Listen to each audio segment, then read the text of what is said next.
आइए आज आपको इनके एक नए कारनामे से अवगत कराते हैं। इंडिया फाउंडेशन नाम तो आपने सुना ही होगा, नहीं सुना है तो सुन लीजिए और इसके कारनामों के बारे में भी जान लीजिए। ये एक तथाकथित थिंक टैंक है जिसे राष्ट्रीय सुरक्षा सलाहकार अजीत डोभाल का बेटा शौर्य डोभाल और भाजपा के महासचिव राम माधव मिलकर चलाते हैं। कुछ साल पहले आई एक रिपोर्ट से पता चला था कि इसमें निर्मला सीतारमण समेत भाजपा के 4 बड़े मंत्री डायरेक्टर थे। 2014 से पहले तक ये महज एक ऐसा संगठन था जो कुछ मुद्दों पर ग्राफिक्स बनाता था, लेकिन भाजपा के सत्ता में आने के बाद इसकी गतिविधियों में तेजी आई और इसकी सीधी पहुंच सत्ता के गलियारों तक हो गई। पिछले कुछ वर्षों में दूसरे देशों से आने वाले गणमान्य लोग राष्ट्रीय अध्यक्ष, प्रधानमंत्री और अन्य मंत्रियों से मिलने के बाद इस फाउंडेशन में माथा टेकने जरूर जाते हैं। यहाँ बड़े बड़े सेमिनार्स और कॉन्फ्रेंसेस होते रहते हैं। सरकारें जिनसे रक्षा सौदा करती हैं वे कंपनियां इस फाउंडेशन के लोगों के संपर्क में रहती हैं। दूसरी बात गौर करने वाली ये भी है कि शौर्य डोभाल इस फाउंडेशन को चलाने के अलावा जिमिनी फाइनेंशियल सर्विसेज के नाम से एक कंपनी भी चलाते हैं। इनकी कंपनी का नाता सऊदी अरब के शाही खानदान की कंपनी से भी है।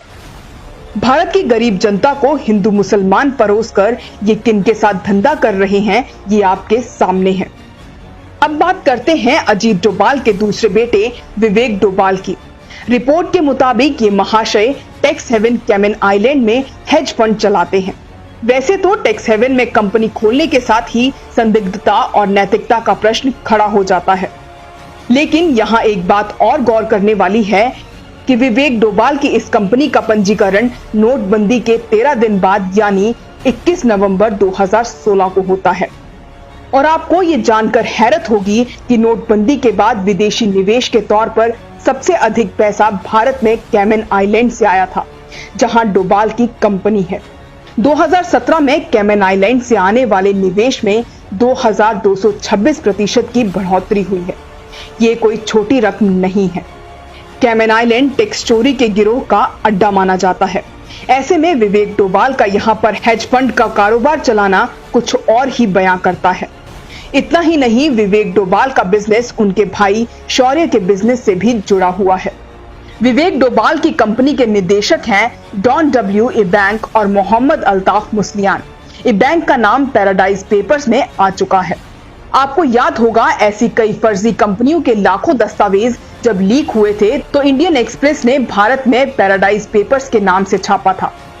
उससे पहले इसी तरह फर्जी कंपनियां बनाकर निवेश के नाम पर पैसे को इधर से उधर करने का गोरख धंधा पनामा पेपर्स के नाम से छापा था। पैराडाइज पेपर्स और पनामा पेपर्स दोनों में ही वॉल्कर्स कॉर्पोरेट लिमिटेड का नाम है, जो विवेक डोभाल की कंपनी की संरक्षण कंपनी है। ऐसे में सवाल उठता है कि भाजपा और इससे जुड़े लोगों के इन गोरख धंधों की जांच क्यों नहीं हो रही है।